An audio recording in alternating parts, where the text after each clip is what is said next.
저는 필요한 것만 남기는 미니멀 라이프 리추얼 메이커로 활동을 하고 있는 안상이고요. 실제로 SNS에서 미니멀 라이프의 일상을 공유하고 있는 미니멀리스트이기도 합니다. 어, 저는 지금 저를 아는 사람들이 저한테 되게 많이 물어보는 질문이 있어요.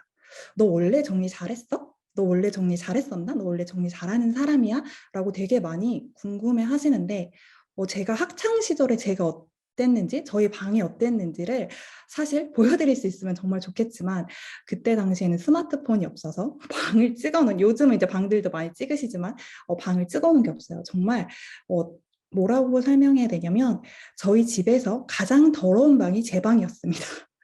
가장 더러운 방이 제 방이었고 엄마가 그때 저한테 제일 많이 하셨던 말씀이 이거였어요.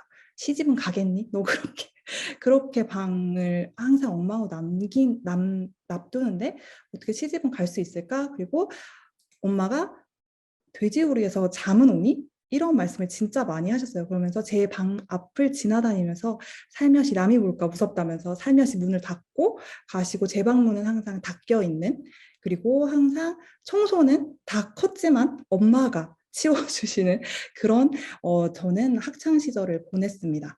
그럴 때 다들 이렇지 않나요? 의자는 옷걸이고 항상 의자 안에 우리가 의자 위에 옷들을 수북하게 쌓아놓고 있다가 의자에 앉을 일이 있으면 그 옷 그대로 침대로 옮겼다가 다시 침대에서 자야 될 때는 다시 침대에 있던 옷들을 그대로 의자로 옮겨서 옷걸이로 사용을 했어요. 그렇게 살았고 늘 취미는 대청소였습니다. 그럼에도 불구하고 왜냐하면 대청소를 할 수밖에 없는 환경에서 살았어요. 책상 위는 항상 더럽고 뭔가 옷들도 제자리를 찾지 못하고 바닥은 항상 물건으로 가득 차 있기 때문에 취미는 대청소로 좀 뭐라 그래야 되지?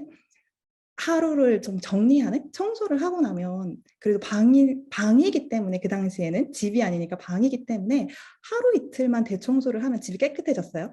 물론 유지는 길게 되지 않았지만 그 짧은 시간 동안 대청소를 하고 그 짧은 기간에 좀 뿌듯해하고 행복해하는 시간을 보냈습니다. 그러면서 이렇게 생각했어요. 내가 지금은 독립을 안 해서 그래. 내가 그래서 지금 집 정리를, 그러니까 집에 있는 이 가구, 이 침대, 이거 다 내가 고른 거 아니야. 이거 엄마가 사줘서, 그리고 혹은 내가 아직 돈을 벌지 못해서, 이런 것들은 다 지금 뭐 내 돈 주고 사지 않았고 내 마음에 들지 않아. 내가 독립만 해서 집을 예쁘게 꾸미면 그때는 나도 잘 꾸미고 살 거야. 정리를 잘하고 살 거야. 독립을 하면 정리를 잘할 거야 라고 생각을 하면서 살았습니다. 정리를 정말 못하는 사람이었어요. 그래서 이제 드디어 결혼을 하면서 제가 독립을 하게 됩니다. 이제 결혼을 함과 동시에 독립을 했어요. 그러면서 이제 나는 저 SNS에 나오는, 저 잡지 속에 나오는 집들처럼 꾸밀 거야. 그 당시에 제가 블로그를 했었는데 블로그에 제가 올렸던 저희 진짜 신혼집이에요. 사진을 찾는데 블로그에 가서 찾았어요. 제가 이제 사진을 찍고 저도 이제 SNS에 저런 집들처럼 올리려면 막 정리를 하고 청소를 하고 막 꾸미면서 이제 사진을 찍었던 기억이 나요. 그때는 나도 SNS 속 예쁜 집처럼 이제는 살 수 있을 것 같아.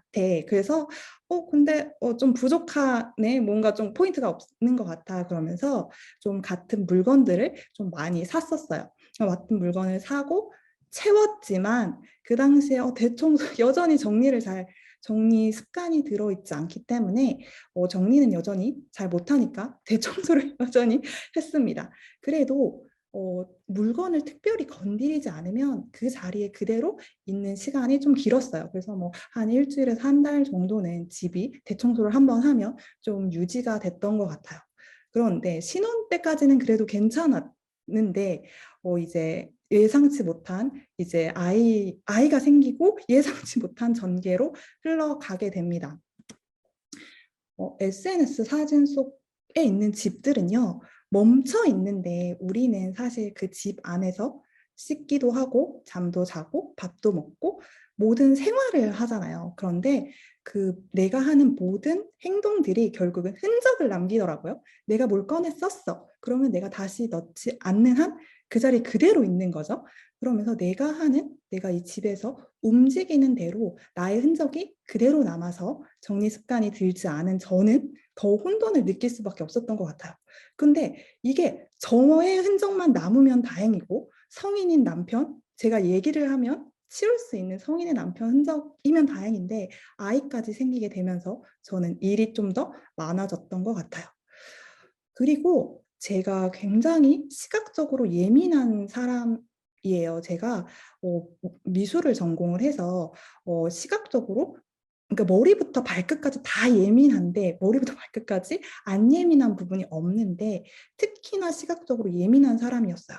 그리고 저 스스로의 기준도 엄격한 사람이었어요. 저에 대한 약간 제가 완벽한 좀 K 장녀거든요. 그리고 저희 부모님이 구남매의 첫째세요. 엄마가 구남매의 첫째, 완전 K 장녀의 또 제가 그 장녀거든요. 그래서 저 스스로 뭔가를 항상 잘해야 된다는 생각이 있었고 좀 기준도 엄격하고 되게 완벽주의 같은 그러니까 우리 되게 많은 사람들이 완벽주의라고 말을 하는데 저 스스로도 굉장한 완벽주의였어요. 그리고 나의 역할을 모두 잘하고 싶은 욕심도 되게 컸어요. 일도 잘하고 싶고 그 당시에 일도 하고 있어서 일도 잘하고 싶고 엄마로서의 역할, 아내로서의 역할도 너무 잘하고 싶었는데 그 끝에는 항상 집이 있었어요. 청소를 해야 되고 살림을 해야 되고 아이를 키워야 하고 정리를 해야 하는 그 나의 모든 일에 나의 모든 그 기준치를 좀 잘 채워가야 하는 기준 위에는 집 정리라는 게 항상 있었던 것 같아요. 그런데 가장 중요한 문제는 그럼에도 불구하고 늘 부족한 저의 에너지였어요. 제가 에너지가 많은 사람이어서 늘 정리하고 청소하고 대청소를 매일매일 할 수 있는 사람이면 정말 좋겠지만 일도 해야 하고 그 안에서 받는 스트레스, 뭔가 제 스스로 돌아선 밥하고 빨래하고 이런 모든 일들이 저한테는 굉장히 버겁게 다가오는 순간들이 계속 마주치게 되더라고요. 그러면서 그 당시에 제가 이제 저희 집 일상적인 미니멀 라이프를 하기 전에 일상적인 저희 집의 모습이에요.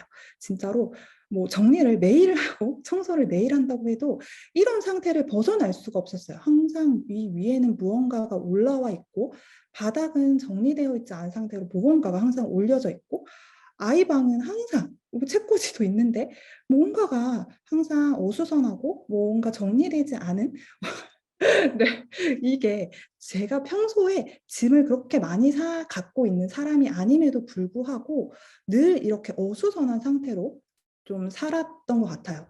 그러면서 이것들이 저는 되게 힘들었어요. 그래서 제가 결론을 내렸어요. 아, 맞아. 나는 학창 시절부터 정리를 좀 잘 못하는 사람이었지. 아, 그래. 나에게는 정리 유전자는 없어. 난 정리 DNA는 없는 사람이야. 라고 생각을 했어요. 그런데 생각해보면 제 동생은 정리를 정말 잘하거든요. 저랑 정말 정반대의 성격을 가지고 있어서 동생 방은 항상 깨끗했고 제 방은 항상 더러웠어요. 그래서 정리 유전자는 없다기보다 나는 진짜 정리를 잘 못하는 사람인가 보다라고 생각을 했어요. 그래서 정리를 잘 못하는 사람들의 특징 이제 또 잘하고 싶은 사람들의 특징 인터넷에 이제 검색을 합니다. 정리 팁, 수납 인테리어, 옷 정리하는 방법 이제 이런 것들을 막 열심히 검색을 하게 됐어요. 막 열심히 검색을 하면서 수납장도 막 사고 그러던 중에 제가 되게 아주 우연하게 정리 팁, 뭐 정리 방법을 검색하다가 미니멀 라이프 카페를 발견해서 미니멀 라이프 카페를 가입을 하게 됐어요. 그러면서 미니멀 라이프 카페에 이렇게 글들을 보고 있는데 이런 말들이 있는 거예요. 글들의 대부분의 글들이 청소가 빨리 끝나요. 이젠 청소가 빨리 끝나요. 이런 말들을 하시는 거예요. 또 이런 말들 하시는 거예요. 집이 넓어졌어요. 저는 항상 우리 집은 왜 이렇게 좁아? 진짜 집이 너무 좁아서 우리는 애가 있어서 그런가 보다 라는 생각을 많이 했고 이사 가고 싶어 라는 말을 진짜 많이 했었거든요. 근데 사람들이 가만히 있던 집이 넓어졌다고 이야기를 하는 거예요. 또 집이 제일 좋아요 라고 얘기를 하는 거예요. 이젠 집이 제일 좋아요. 안 나가고 싶어요. 저는 정반대였어요. 집에 있으면 자꾸 살림을 해야 되고 집안 일을 해야 되니까 나가고 싶은 거예요. 난 주말엔 무조건 나가야 돼. 집에 있으면 청소하고 설거지 하니까요. 그래서 나는 집이 제일 싫어. 돌아오고 싶지 않은 공간, 나에게 또 다른 일을 주는 공간일 뿐이었어요, 집이. 그래서 집이 제일 좋을 수가 있다고 하면서 그때부터 이제 미니멀 라이프 카페를 열심히 들어가기 시작했어요. 그러면서 저는 알게 됐던 게, 내가 진짜 살고 싶었던 집은 저 SNS 속에 있는 예쁜 집이 아니라, 내가 진짜 살고 싶었던 집은 대청소가 없는 집이구나. 30분 만에 청소가 끝나는 집이구나. 내가 진짜 살고 싶었던 집은 청소와 정리가 오래 유지되는 집이구나. 나는 쉴 수 있는 집, 오래 머물고 싶은 집을 가지고 싶었구나. 내가 사실은 예쁜 집이 아니라 이렇게 쉴 수 있는 집에서 내가 살고 싶었구나라는 걸 그 미니멀 라이프 카페를 통해서 알게 됐어요. 그러면서 저를 되게 충격에 빠뜨린 이 문장이 있었는데, 정리할 게 없으면 정리할 일도 없다. 이 문장을 보는데 제가 진짜 딱 이렇게 느꼈어요. 내가 지금 정리할 걸 너무 많이 가지고 있어서 매일매일 내가 정리를 하면서 살고 있는 거구나. 내가 정리를 안 하려면 정리할 걸 없애야겠다라는 걸 이 문장 하나로 저 되게 큰 깨달음을 얻었어요. 그러면서 미니멀 라이프를 진짜 좀 본격적으로 해봐야겠다라고 생각을 하게 됐습니다. 그러면서 이제 진짜로 미니멀 라이프의 일상이 시작이 됐어요. 미니멀 라이프에 대한 다른 분들은 어떻게 생각하실지 모르겠어요. 실질적으로 미니멀 라이프는 이런 뜻이에요. 최소한의 물건만 두고 살아가는 삶이 이제 미니멀 라이프라고 얘기를 해요. 그런데 저는 그 당시에 제가 이제 미니멀 라이프를 시작할 때가 6년 전인데 그 당시에 굉장히 큰 오해를 하고 있었어요. 미니멀 라이프에 대한 오해를 이렇게 하고 있었어요. 다 버려야 하는 거 아니야? 텅텅 빈 집에 살아야 되는 거 아니야? 카페에 보니까 침대도 없고 TV도 없고 소파도 없던데 다 그런 거 버려야 하는 거야? 그걸 불편해서 어떻게 살지? 그 최소한의 물건만 두고 살아간다는데 그 최소한의 기준이 뭘까? 뭐지? 이렇게 궁금하기도 했고, 물건이 좀 없어서 불편하진 않을까? 저는 물건이 없어야 된다고 생각을 했어요. 미니멀 라이프는 아무것도 두지 않고 사는 삶이라고 생각을 했어요. 물건이 없어서 좀 불편하진 않을까라고 생각을 했고, 왜 나는 물건을 사면서 좀 만족하고 그걸 좀 장식하면서 난 뿌듯함을 느끼는 사람인데 이런 걸 하면 안 되는 건가라고 생각을 했어요. 그런데 제가 진짜로 미니멀 라이프를 이제 알게 되면서 그 기준을 알게 됐어요. 다 버려야 하는 게 아니라 미니멀 라이프는 불필요한 물건을 버리는 거예요. 나한테 필요한 건 남기고, 나한테 꼭 필요한 건 남기고, 불필요한 물건을 찾아서 버리는 거고, 그 최소한이라는 기준은 모두가 다른 거구나. 내가 옷을 좋아하는 사람이면 내가 옷을 관리할 수 있는 만큼이 나의 최소한, 내가 현재 잘 입는 만큼이 최소한이고, 100명의 미니멀리스트가 있으면 100가지의 최소한이 있구나, 100가지의 미니멀 라이프가 있구나라는 걸 알게 되었고, 물건이 없어서 불편하지 않을까라고 생각을 했어요. 그런데 물건이 없어서 불편한 게 아니라 물건으로부터 자유로워지는 거구나. 내가 물건을 관리하지 않아도 되는 정말 필요한 물건만 두고서 내가 물건으로부터 자유로워지는 삶이구나라는 걸 좀 알게 됐고, 물건을 사서 나는 만족하는 사람이야 라고 생각을 했는데, 저는 그것보다 물건이라는 것에 집중하는 것보다는 진짜 지금 내 삶에 내가 만족하고 있는지 그것에 집중하는 게 결국은 미니멀 라이프였더라고요. 그래서 이 미니멀 라이프를 진짜 한 문장으로 아주 정확하게 표현을 해주신 분이 계십니다. 법정 스님이 이렇게 말씀을 하셨어요. 무소유란 아무것도 갖지 않는 것이 아니라 불필요한 것을 갖지 않는다라는 뜻이다. 무소유라는 책이 한때 되게 크게 유명해서 베스트셀러 있었죠. 그런데 이 말 자체가 미니멀 라이프를 가장 잘 대변하는 말이라고 생각을 합니다. 그래서 저는 이제 불필요한 물건을 갖지 않는 삶을 살아가고 있어요. 그러면서 제가 이제 이렇게 변했습니다. 물건을 정말 진짜 단지 물건을 비우기 시작했을 뿐인데 늘 부족한 나에서 충분한 나로 변하기 시작했어요.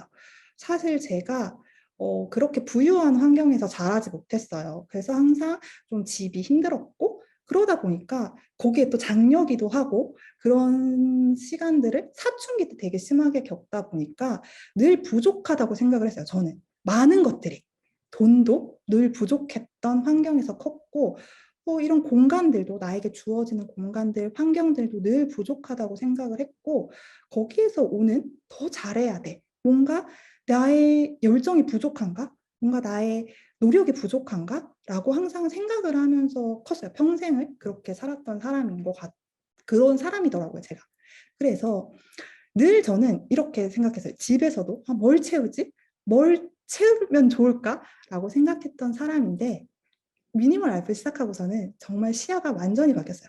뭘 비우지? 나한테 불필요한 물건이 뭐지? 뭘 비워야 할까? 비울 물건을 찾게 됐고요. 없으면 안 될 것 같아. 지금 이건 사야 돼. 이거, 이거 남들이 다 하는 이템이 이거 지금 완전 다 모든 사람 국민템이야. 없으면 안 될 것 같아. 늘 그런 초조한 마음으로 살았는데 미니멀 라이프를 시작하고는 없어도 괜찮아. 나한테 저건 없어도 괜찮은 거 꼭 필요하지 않은 거야. 라고 생각을 하게 됐고요. 우리 집은 너무 좋아. 좁아. 실제로 저희 집이 22평에서 살다가 26평으로 이사를 왔어요. 지금도 26평이면 넓은 집은 아니거든요. 저희 집이.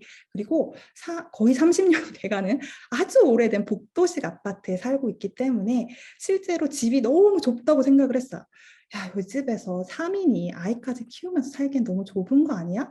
라고 생각을 했는데 그 미니멀 라이프를 시작하면서 우리 집이 이렇게 넓었어? 그리고 실제로 아파트에 같이 살고 있는 사람들이 저희 집에 놀러 오잖아요. 이제 아이 친구들의 부모들이 놀러 오면 아이들이 놀러 오면 야, 유독 너희 집만 넓은 것 같은데? 라고 얘기를 해요. 실질적으로 그런 말을 정말 많이 들었어요. 야, 이 정도면 야 26평에서 살만한데? 나는 절대 못 살 거라 생각한다고 살만한데 되게 넓다 라는 얘기를 진짜 많이 들었어요. 그리고 이게 가장 저한테는 많이 변한 것 중에 하나인데 저는 늘 시간이 부족한 사람이었어요. 늘 에너지가 부족한 사람이었어요. 돈이 늘 부족한 사람이었어요. 항상 채우고 없으면 안 될 것 같고 더 넓은 집으로 이사 가고 싶기 때문에 늘 돈이 부족했어요. 나 집 살려면 돈 얼마를 모아야 되는데 지금 내가 저 물건을 살려면 내가 얼마가 있어야 하는데 라고 생각을 했던 저였는데 이제는 미니멀 라이프를 시작하면서 시간도 충분해졌어요. 물건을 돌보지 않아도 되니까 정리를 안 해도 되고 청소를 많이 하지 않아도 되니까 시간도 절약이 되지만 시간도 충분해졌지만 에너지 또한 굉장히 완전히 충분해졌어요. 그런데 에너지를 쏟지 않고 쉴 수 있고 쉬고 싶을 때 그렇게 살게 됐고요.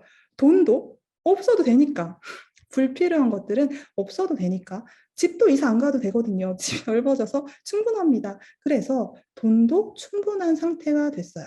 그리고 사실 미니멀 라이프 시작하면서 물건 소비에 대한 생각을 진짜 많이 바꾸게 되면서 소비에 대한 소비 요정님이 떠나셨어요. 물론 예쁜 걸 보면 사고 싶지만 그렇다고 다 사지 않아. 예전처럼 이건 꼭 사야 돼가 아니라 많은 생각을 하면서 진짜 필요에 의해서 사게 되다 보니까 돈도 많이 충분해졌어요. 그때 이제 제가 깨닫게 된 거죠. 더하기보다 결국 중요한 건 빼기였구나. 그리고 나는 다 잘할 수 없어. 나는 다 잘할 수 없는 게 당연해. 그걸 좀 인정하기 시작했습니다. 집의 변화를 통해서요. 저는 이렇게 진짜 저를 만나게 됐어요. 저는 미대를 나왔고 또 디자인 전공이 또 패션 디자인이었어요. 그러다 보니까 제 주변에 있던 사람들은 늘 화려한 사람들, 보여주는 거, 자기 자신을 좀 드러내는 거에 어, 되게 뭐라고 해야 되지? 자신감 있고 그런 것들을 즐기는 사람들이 진짜 많았어요. 실질적으로도 지금 제 친구들 다 미대를 같이 나와서 같이 연락하는 진짜 친한 친구들도 패션 회사에서 대부분이 일을 합니다. 굉장히 유명한 패션 회사에서 일을 하는데 그래서 저는 이제 저 주변에 있는 환경들을 통해서 나도 그런 사람이어야 해. 나도 그런 전공을 나왔기 때문에 나도 예쁘고 화려하고 잘 꾸미고 뭔가 이런 사람이어야 돼. 라고 생각하고 살았어요. 저를 그런 사람으로 저의 환경이 저를 그렇게 어떤 것 같아요. 지금 생각해 보니까. 그런데 결국 집의 변화를 통해서 알게 된 나는 다른 사람이었어요. 완전히. 그러면서 제가 비워진 것들, 남겨진 것들을 보면 비워진 것들은 이런 것들이 비워졌어요. 예쁘지만 나와 어울리지 않는 옷들. 예쁘지만 발이 불편한 신발들. 내가 결국 자주 입는 옷과 어울리지 않는 가방들, 그리고 먼지만 쌓여가는 예쁜 장식품들, 한 번도 다 써본 적 없는 기한지난 립스틱, 뭔가 이제 이렇게 나를 좀 꾸미는데, 뭔가 집을 꾸미고 이러는데 많이 가치를 뒀던 것들이 많이 비워지고 결국 남겨진 것, 몸이 편한 옷들, 발이 편한 신발, 어디든 자주 들 수 있는 가방, 그리고 결국은 편한 여백, 청소가 편한 여백이 남게 됐어요. 그러면서 저는 저를 다시 알게 됐어요. 아, 나는 예쁜 걸 좋아하는 사람이 아니라 나는 편한 걸 좋아하는 사람이구나. 결국 나는 이렇게 살아야 하는 사람이구나 라는 걸 알게 됐어요. 제가 SNS도 이런 말을 썼지만 저희 이제 리추얼 하면서도 이런 말을 많이 드려요. 사실 마음은 보이지 않잖아요. 그래서 우리가 마음을 정리할 수 있는 방법을, 마음이 내가 힘든지도 잘 몰라요, 사실. 요즘 사람들은 마음이 힘든지도 잘 모르지만, 힘든지 모르니 정리하는 방법도 모르고 늘 스트레스와 뭔가 그런 것들에 쌓여 지내지만, 제가 그렇게 말씀을 드려요. 제가 시각적으로 예민한 사람이어서 그런지는 모르겠지만, 보이지 않는 마음을 정리하는 방법은 모르지만, 보이는 집을 정리하면 마음도 정리가 됩니다라는 얘기를 많이 드려요. 그러면서 집을 정리하는 일이 저에게는 마음을 정리하는 일이 되기도 했습니다. 그리고 미니멀 라이프를 하면서 또 제가 또 찾게 된 진짜 저의 시간이 있어요. 제가 미니멀 라이프가 아니었다면 디지털 디톡스를 할 수가 없었을 거예요. 왜냐하면 늘 시간이 부족했으니까. 그런데 제가 미니멀 라이프를 하면서 이제 온라인 퇴근을 하게 됩니다. 저 9시면 폰을 끄거든요. 폰을 끄고 저는 이제 일상으로 다시 그러니까 온라인 세상이 아닌 진짜 오프라인 세상으로 돌아와서 집을 다시 한번 정돈을 하고, 저는 그 시간에 사실 리추얼을 하는 게 가장 좋아요. 뭔가 비울 물건이 혹시 더 있나라고 찾아보고, 그리고 퇴장하면 안 되는데, 그쵸? 어떻게 주말에는 좀 여유롭게 시간을 두고 있습니다. 주말에는 드라마도 보고 해야 되기 때문에. 그래서 그런 시간들을 보내게 됐어요. 그러면서 아이의 얼굴을 한 번이라도 더 보고, 사실 디지털 디톡스를 하기 이전에는 저는 그랬어요. 매일 침대에 누워서 자기 전까지 폰을 보는 사람이었어요. 그러면서 SNS를 보면서 그런 마음이었죠. 항상 이 사람은 얼굴도 예쁘다. 이 사람은 집도 넓다. 이렇게 이쁜 집에 살려면 돈이 많아야겠지? 이사 가고 싶다. 인테리어 바꾸고 싶은데 늘 보여지는 게 익숙한 사람이니까 그런 것들 나도 성형외과 가야 되는 것 같아. 돈을 더 모아야겠는데? 약간 이런 마음을 진짜 남과의 비교하는 시간? 뭐 나를 잠깐 나의 자존감을 되게 낮추는 시간을 많이 보냈어요. 그리고 제가 보이지 않고 늘 남만 보다가 9시에 폰을 끄고 온라인 퇴근을 하면서부터는 저를 진짜 보게 되는 거예요. 저 마사지를 한 번 더 하고, 오늘 감사 얘기를 쓰면서 오늘 하루도 수고했어. 나 오늘 잘 살아냈네. 나 애썼네. 사실 SNS 보면 나 애썼다는 생각이 잘 안 들고 늘 부족한데, 뭔가 폰을 끄니까 나 진짜 애썼구나. 나 오늘 진짜 잘 살아냈네. 라는 마음이 디지털 디톡스를 하면서 저는 좀 많이 좋아졌던 시간인 것 같아요. 리추얼을 사실 꾸준히 하는 건 굉장히 힘든 일입니다. 왜냐면요, 이벤트 없는 달이 없어요. 정말 슬프지만 현실은요, 오늘만 시간이 없는 게 아니에요. 오늘만 바쁜 게 아닙니다. 오늘만 피곤한 게 아니에요. 늘 이벤트가 있고요. 늘 바쁘고요. 늘 우리는 시간이 없어요. 그래서 저는 이렇게 생각을 합니다. 시간이 없어서라는 말은 내가 진짜 많이 하고 싶고 좀 잘하고 싶은 마음 때문이거든요. 그래서 10분만 해도 충분해요. 5분만 해도 충분합니다. 진짜로. 5분만 해도 충분하고요. 너무 피곤해서 못할 것 같아요. 이 말은 진짜 한 번에 다 정말 잘하고 싶기 때문인데 한 개만 해도 충분합니다. 이벤트 없는 달은 없기 때문에, 그럼 영원히 못하니까 내가 오늘의 한 개만 해도 괜찮아요. 여유가 없어서라는 말을 진짜 많이 해요, 사람들이. 근데 이렇게 말하더라고요. 여유는 생기는 게 아니래요. 만드는 것이라고 합니다. 그래서 지금 당장 하셔야 한다고 생각을 해요. 그래서 라이프를 바꾸는 건 원래 어려운 겁니다. 라이프를 바꾸는 건 쉽지 않아요. 우리는 늘 그 자리 제자리에 있고 싶어 하기 때문에. 그래서 제가 이렇게 추천을 드리고 싶은 건 그거예요. 정말 난 어떤 집에 살고 싶은지, 그리고 되고 싶은 나는 어떤 난지를 정확하게 목적지를 한번 그림을 그려보시면 그게 굉장히 강력한 동기부여가 됩니다. 우리가 살 빼고 싶을 때도 정확한 목표 지점을 조금 가지시잖아요. 이 꿈의 몸무게죠. 연예인처럼 나 48kg가 될 거야라는 정확한 몸무게의 기준을 잡고 살을 빼기 시작하면 더 빼기 쉬운 것처럼 난 어떤 집에 살고 싶어라고 정확한 그림을 그리고 미니멀 라이프를 시작하시면 좀 강력한 동기부여가 됩니다. 그리고 환경 만들기, 알람 설정이 저는 좀 도움이 많이 됐어요.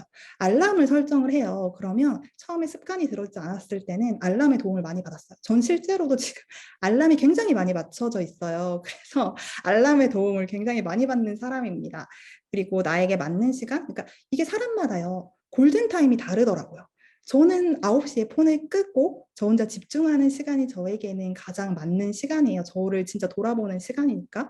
하지만 저희 리추얼 메이트들 보시면 아침에 출근하기 직전에 뭔가 빨리 가야 되는 기한이 있는데 빠르게 결정을 내릴 수가 있대요, 그때는. 그래서 오히려 그 시간에 하면 빨리 끝날 수 있다. 그리고 아침 하루를 성공으로 시작하니까 기분 좋게 하루를 시작한다. 이렇게 해서 자기한테 다들 맞는 시간이 있어요. 그거를 조금 자세히 관찰해 보시면서 나에게 맞는 시간을 찾아보시면 좋을 것 같고요. 오늘 나의 에너지를 잘 파악하셔야 돼요. 이게요. 내가 에너지가 없는 날은 아주 작게 진짜 하나만 딱 5분만 해야지. 사진 한 장만 비워야지. 실질적으로 제가 디지털 비움을 많이 추천을 드려요. 에너지가 없는 날은 디지털 사진만 비우셔도 충분해요. 문자 비우셔도 충분해요. 사진 10장만 비워보세요라고 얘기를 해요. 침대에 누워서 비우는 거 쉽잖아요. 침대에 누워서 사진 10장 비우는데 1분 안 걸리거든요. 그렇게 아주 더 작게 하고요. 에너지가 많은 날은요. 분명히 성취감도 필요합니다. 이 미니멀 라이프라는 게 굉장히 힘든 일이에요. 그래서 내가 거기까지 가려면 분명히 공간이 변하는 성취감도 반드시 필요해요. 그래서 그거의 균형을, 나의 에너지를 좀 파악하시면서 균형을 맞춰 가셔야 된다고 저는 생각을 합니다. 그래서 미니멀 라이프 리추얼에 대해서 조금 얘기를 드리면 집에 있던 불필요한 물건들을 비우면서 결국 이 물건들이요. 물건이 아니라 나의 집착, 나의 미련, 나의 불안이었다는 걸 알게 되고요. 인생에서 결국 꼭 필요한 것들만 남겨가는 시간입니다. 전부 다 과거고 미래거든요. 그래서 불필요한 것들의 기준은 늘 현재가 되어야 한다. 그래서 나에게 가장 중요한 건 현재라는 사실을 끊임없이 깨닫게 되는 시간인 것 같아요. 그리고 불필요한 것들을 비워내면서 들었던 생각들을 일기로 작성을 해요. 비움 일기. 짧게 비움 일기로 작성을 하는데 비움 일기가 길어지면 생각 비우기가 됩니다. 비움 일기는 저는 글은 좀 생각을 정리하는 힘이 있다고 생각을 해요. 그래서 비움 일기가 길어지면 생각 정리도 됩니다. 공간을 공개하는 일을 굉장히 힘들어 하세요. 왜냐하면 우리가 다 미니멀리스트였다면 저의 리추얼을 들으러 오지 않으셨겠죠? 다 어느 정도의 맥시멀 라이프를 사시던 분들이 오십니다. 그래서 예쁜 집 꾸미기가 아니라는 것, 불필요한 물건을 비우는 리추얼입니다. 그래서 저희 메이트님들의 좀 비움을 가지고 왔어요. 저랑 이제 7개월을 같이 한 유니님의 사진인데 처음에 미니멀 라이프 시작하기 전에 이제 책을 읽고 찍어두신 그 사진이래요. 처음에 이 수납함을 여기 베란다에 만드시면서 너무 기쁘셨대요. 더 많이 수납할 수 있어서 내가 더 많이 좀 채우고 살 수 있을 것 같아 하면서 굉장히 기쁘셨다고 했어요. 그리고 이제 저랑 7개월 동안 리추얼을 하시고 나서 다 비우셨대요. 거기 있는 걸 다 비우시고 결국에는 이 선반까지도 다 비워내셨어요. 그 옆에 여기 조그마한 선반도 있거든요. 이것도 다 비워내셨대요. 그러면서 이제 그 다음에 일기를 쓰셨는데 금요일에 물건도 비운 선반도 아예 비워내면서 드디어 뒷베란다를 쓰실 수 있게 되셨고 여기에 물을 못 쓰셨대요. 근데 드디어 여기서 물을 쓰실 수 있게 되셨다고. 너무너무 뿌듯하다고. 주말 동안 몇 번이나 가봤는지 모르겠다고 하셨어요. 큰 선반, 작은 선반으로 꽉 차 있어서 여기는 되게 답답한 공간이었다고 하셨어요. 그리고 이제 옷이 항상 문제셨던 신이님이 계신데 진짜 작은 방 하나는 옷으로 가득 차 계셨대요. 그러면서 박스도 되게 많았고요. 그런데 50개가 넘는 옷걸이가 나왔어요. 이만큼 옷을 다 비우시고 50개가 넘는 결국 옷걸이도 비우시고요. 이 행거까지도 이제 마지막에는 다 비우셔서 공간을 좀 많이 되찾으셨습니다. 그리고 저의 귀여운 비움 메이트를 좀 소개할까요? 저랑 같이 항상 리추얼을 하는 아들입니다. 저의 9살 아들인데 저희 아들 하루에 하나씩만 비우자고 약속을 했어요, 저랑. 그래서 정말 이렇게 아주 손톱만한 장난감을 들고 나옵니다, 늘. 그리고 이렇게 말해요. 엄마, 쓰레기도 괜찮아? 쓰레기도 괜찮아. 라고 얘기를 해요. 왜냐면요, 제발 쓰레기만이라도 버려줬으면 좋겠거든요, 사실. 그리고 우리가 비워내는 것들은 전부 쓰레기입니다. 왜냐하면 이런 것들을 비워요. 다 쓴 샴푸통, 다 쓴 로션통, 안 쓰는 상자, 신발 상자, 아무것도 들어있지 않은 신발 상자, 공병들, 음식 먹고 남은 공병, 언젠가 쓸 수 있을 것 같은 공병, 이런 것들을 비우시거든요. 일회용 일회용 그 비닐봉지 뭔가 그런데 결국 그게 다 쓰레기인 거예요. 그래서 쓰레기도 괜찮습니다. 무조건 내가 오늘 뭐 하나라도 버리는 쓰레기라도 모든 게 다 리추얼이 됩니다. 그렇게 얘기를 하고 저희 아들도 실제로 쓰레기를 비워내고 있습니다. 그래서 카톡방에서는요 이렇게 비움 추천을 드리기도 하고요. 제가 이제 책 속의 한 줄이라고 해서 저의 책에 대한 내용도 공유를 드립니다. 인증은 밴드에서 비움 일기와 함께 올리고 있고요. 사진과 같이 올리고 있고요. 저희 리추얼은요 되게 특정 연령대를 뭐라고 해야 되지? 그러니까 뭐라 해야 되지? 젊은 사람들이 많아요. 뭐 나이 많은 사람이 많아. 이렇게 할 수가 없는 게 모두가 다른 집과 모양과 크기에 살고 있는 것처럼 굉장히 다양한 사람들이 모이는 공간인 것 같아요. 부모님과 함께 사시는 분들도 계시고 또 혼자 독립해서 사시는 분들, 또 신혼이신 분들, 그리고 아이가 어린이신 분들, 또 성인이 된 다 이제 다 분가를 시키고 성인이 된 자녀가 있으신 분들까지 되게 많은 연령대 그리고 많은 분들이랑 함께 해왔어요. 그래서 서로가 좀 서로에게 비움 연관 메이트가 되어드리고 있습니다. 그래서 저는 이제는 쉴 수 있는 집에 살고 있습니다. 이제는 집에서 좀 위로를 받으면서 저만의 시간, 에너지를 채우면서 살고 있습니다. 그래서 저의 이야기는 여기까지고요. 들어주셔서 감사합니다. 감사합니다.